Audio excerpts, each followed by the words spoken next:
Good morning, Girls Unscripted Insiders. I'm Heather Paris, your relationship coach, and I'm very excited to be here today. It's going to be super brief. So, do you do this? Do you try to fix people? I used to be a fixer. I used to love to fix people. The problem with that is that people are not projects. They can't be fixed, they can't be changed, they can't even be helped, right? That's up to them to help fix themselves. So what we can do is focusing on fixing problems instead of fixing people. Fix the problem, or not even fix it, but look for solutions for the problem instead of the person. The person is not broken, doesn't need to be fixed. They might have an issue or a challenge that needs to be solved. And I'll give you an example. So for me, I used to bite my nails like bad. I mean, really bad. From all the way back as early as I can remember. I don't know, I assume like I had my fingers in my mouth as a baby, right? And I bit my nails until I was 25. 25. 25 years of nail biting so bad that my fingers would bleed. One time I bit my nail down so low that it actually got infected, and I almost had to have my finger amputated because the infection was so bad, but luckily it was taken care of and I have all my fingers. But nothing that my parents did could stop me because they were trying constantly to fix me, right? Why is she and taking me everywhere, doing everything, including putting that yucky tasting stuff on my fingers so if I bite them, it tasted terrible and it was like poisonous tasting. Still bit them. They tried putting tape in my finger, like all sorts of things, right? Everything they could imagine, they tried, and I never ever stopped biting my nails. And then eventually I grew up, I moved out, lived on my own, still bit my nails, like I said, until I was 25. And that's because they and everyone else were always trying to fix me. But that wasn't the problem, right? You can't fix a person. You focus on what's happening. And the truth is, I had crippling social anxiety.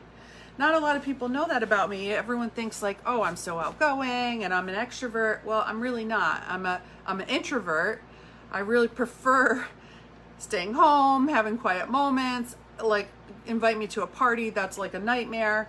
I have always had social anxiety, like really, really bad. And, I work on it. So I'm, okay. Obviously I can function in the world with it and everything.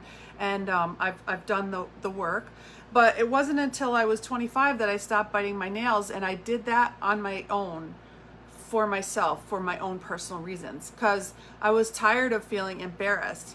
Social anxiety is hard enough, but then when you have like bloody stump fingernails and all your friends have long, beautiful nails and they're going to the salon and all that stuff, add that to the mix and it's even worse because then you have to try and explain it. So I took it upon myself to decide enough was enough. I'm not doing this anymore. And I went to the nail salon and I asked them to glue fake nails on. I mean, they literally had to glue them to my bloody stumps, right? And it's disgusting, I know. So I had that done, and that was just to help me. So I had fake nails on. So obviously I couldn't bite them because they're fake nails. So I left those on, and I just like worked really, really hard to overcome the challenges that I was facing, to do all of that hard work to get through anxiety. And that's not to say I don't still have anxiety. Of course I do. I think I probably always will, but I have the tools now to know how to deal with it. So if you have somebody in your life that's facing some challenges or issues, this is the number one thing not to do. Don't think of them as broken or as a problem to be fixed. Look beyond the person and try to find solutions for the actual issue, okay? The issue wasn't my fingernail biting. It was the social anxiety that I was experiencing. This was just manifesting as a way to try to relieve that somehow. So, yeah, I hope that helps. Fix the problem, not the people. And if you are suffering or challenged with something yourself that you're dealing with, instead of thinking something's wrong with you, think about the issue and what might be causing the issue and work on the problem. If you have any questions, post them in the comments, or feel free to send me a private message at any time, of course. And if you overcame nail biting like me, I want to hear about that too. It was really, really difficult to get past that, but I did it. Or if you are struggling with any kind of anxiety, social anxiety, or anything, post in the comments or send me a private message and let's have a chat about it. I hope you're having a beautiful day. It's Wednesday, right? I think it is. I don't know. If you're watching the replay, put replay in the comments so that we can connect and say hi to one another. And I will talk to you soon. Peace out.